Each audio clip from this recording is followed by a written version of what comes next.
Welcome to SST College. This is the SST Edupedia. I am Dr. Santosh Karmani. Today we are going to learn very important topic, amalgamation of form. This topic in the class SY become Sen 3. Before starting my topic, I mention you what are we are going to learn.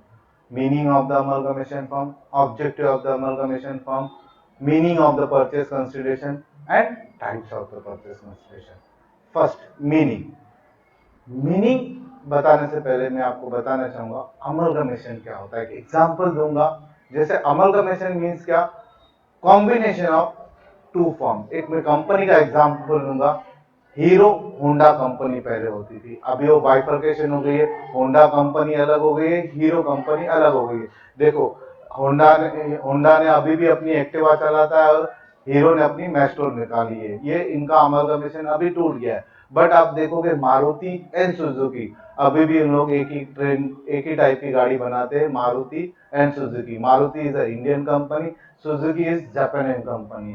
तो ये उनका क्या है, amalgamation है। Amalgamation में हमेशा क्या होता है, दो फर्म आपस में मिलके बिजनेस करती है जो सिमिलर टाइप का रहता है। So amalgamation take place when two or more firm doing similar business come together and conduct under the name style of the new firm.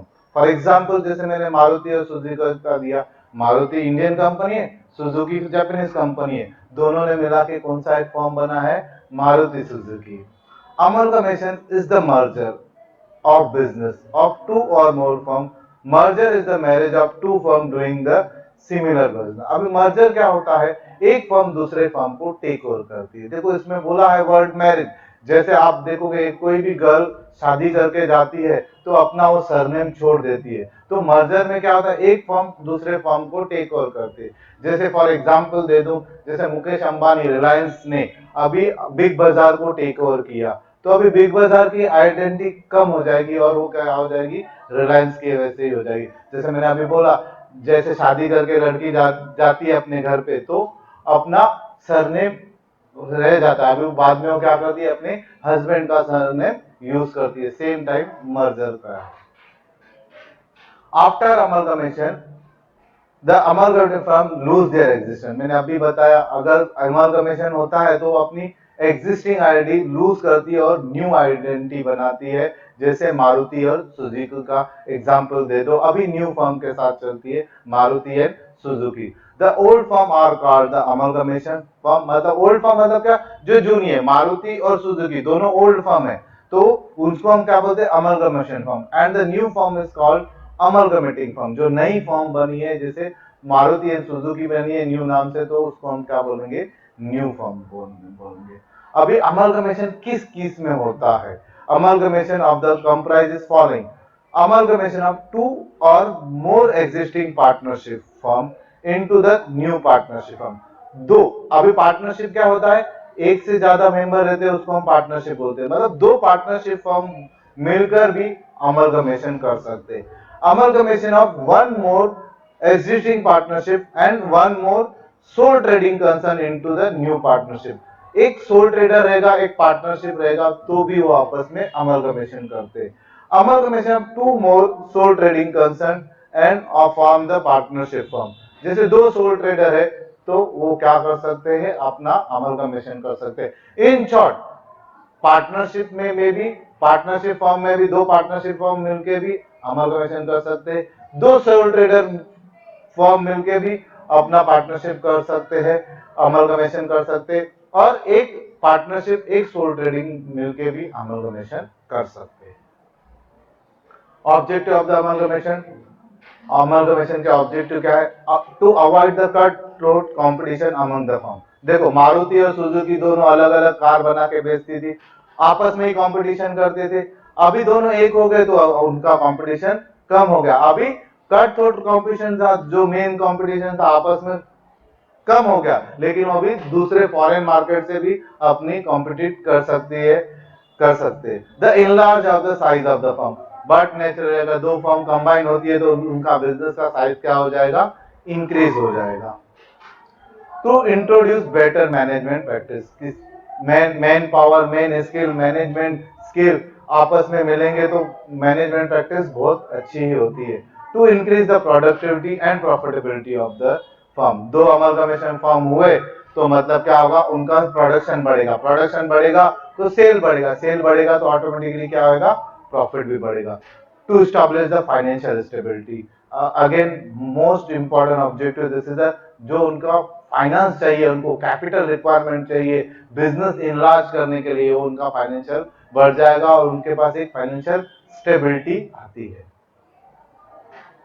Purchase consideration, अभी परचेज कंसिडरेशन क्या होता है, अगर कोई एक ओल्ड फर्म अपना बिजनेस सोल्ड कर रही है, अमलगमेशन मतलब क्या, बिजनेस सेल करना, लिक्विड करना, तो अगर अपना बिजनेस सोल्ड कर रही है तो कुछ प्राइस में ही करेगी, कुछ प्राइस में करेगी, उस प्राइस को ही हम लोग क्या बोलते हैं, परचेज कंसिडरेशन। अगर सपोज फॉर एग्जांपल, मैंने एक एग्जांपल दिया था कि रिलायंस इंडस्ट्री, मुकेश अंबानी ने बिग बाजार को टेक ओवर किया है, तो उसने अपना बिजनेस मुकेश अंबानी को सेल किया हुआ है, तो उसका कुछ प्राइस होगा, उस प्राइस को हम लोग क्या बोलते हैं, purchase consideration. It is the amount agreed to be paid by the purchasing firm to the vendor firm. Purchasing मतलब जो खरीदार है, वेंडर मतलब जो सेल कर रहा है। परचेज कंसिडरेशन में be decide following order.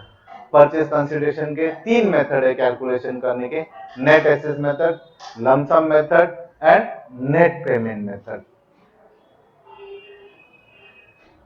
Net assess method. It is the amount agreed to be paid by the purchasing firm to vendor firm. Purchase consideration may be decided as follows. According to this method, purchase consideration is the value of net assets agreed to be taken over by the purchasing firm. अब इसका मतलब क्या है, हम net asset से method से कैसे करेंगे, जो भी ओल्ड फर्म की एसेट्स होगी, जो भी ओल्ड फर्म की एसेट्स होगी, वो एग्रीड वैल्यू मतलब जो उसका मार्केट वैल्यू सेल प्राइस पे जो भी होगा वो लेंगे, जिसका हम सेल प्राइस नहीं रहेगा तो उसका हम बुक वैल्यू पे कंसीडर करेंगे। देन उसके बाद हम लेस आउटसाइड लायबिलिटी करेंगे। आउटसाइड लायबिलिटी में क्या आता है, मेरा क्रेडिटर, डिवेंचर, आउटस्टैंडिंग एक्सपेंसेस वगैरह, ये मेरा आउटसाइड लायबिलिटी है, वो माइनस करेंगे और मेरा क्या आ जाएगा, परचेज कंसिडरेशन का वैल्यू आ जाएगा। उसको हम लोग क्या बोलते हैं, नेट एसेट्स मेथड बोलते हैं। इसको मैंने एक स्टेटमेंट फॉर्म में लिया है, स्टेटमेंट ऑफ परचेज कंसिडरेशन सी revise value of assets taken over, उसमें land, goodwill, plant and machinery, furniture, stock, debtor, cash and revise value means जो उसका मार्केट वैल्यू या जो उसका सेल प्राइस अभी का रहेगा। अगर कुछ नहीं मेंशन किया रहता है तो हम वो क्या करते हैं, बुक वैल्यू पे ही लेते, less revise value of outside liability. Again मैंने अभी बताया आउटसाइड लायबिलिटी मतलब creditor, bills payable, bank overdraft, capital और रिजर्व इसमें नहीं आते because it is a internal liability. मैं एसेट्स में से माइनस करूंगा और लायबिलिटी तो मुझे क्या मिल जाएगा, परचेज कंसिडरेशन। और यही जो वेंडर कंपनी है वो परचेसिंग कंपनी से पैसे लेती है, मतलब in short purchasing company vendor company को परचेज कंसिडरेशन पे करती है अकॉर्डिंग टू कैसे, net assets value method. Second method lump sum method. अभी इस मेथड में क्या होता है, एक अमाउंट डिसाइड करते हैं कि सपोज बिजनेस 10 करोड़ का है तो लमसम अमाउंट देंगे, 15 लाख का है तो 15 lakh, depend upon the business कौन से क्वालिटी का है उस हिसाब से उसकी प्राइस लमसम डिसाइड की जाती है और वो हमको पेड की जाती है। Under this method the amount of purchase consideration is decided in lump sum method. In this case, there is a no need to calculate the purchase consideration. मैंने अभी बोला है अमाउंट डिसाइड होता है, मतलब इसमें वो नेट एसेट जैसा कोई भी कैलकुलेशन नहीं होता है कि हम एसेट्स का रिवाइज वैल्यू लेंगे या लायबिलिटी का रिवाइज वैल्यू लेंगे, डायरेक्टली एक लंप सम अमाउंट दिया रहेगा वो हम लोग कैलकुलेशन करते हैं। Third method net payment method. अब इस मेथड नेट पेमेंट हम कैसे करते हैं, शेयर और शेयर की प्राइस जैसे इक्विटी शेयर, प्रेफरेंस शेयर का कैलकुलेशन करके उनको पेमेंट कैसे करना है वो हमको नेट पेमेंट में मेथड में मालूम पड़ता है।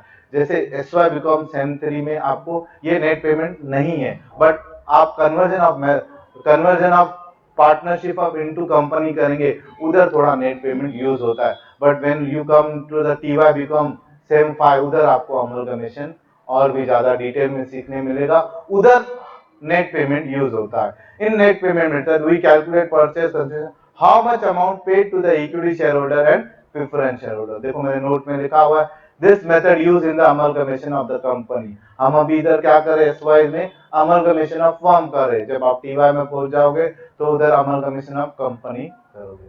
तो आज हमने क्या सीखा, मीनिंग ऑफ द अमलगमेशन, जिसमें मैंने आपको मारुति सुजुकी, हीरो होंडा और रिलायंस कंपनी का जो मुकेश अंबानी ने बिग बाजार को टेक ओवर किया है वो किया। ऑब्जेक्टिव सीखे, 5 ऑब्जेक्टिव हमने सीखे, उसमें मीनिंग ऑफ परचेस कंसिडरेशन सीखा।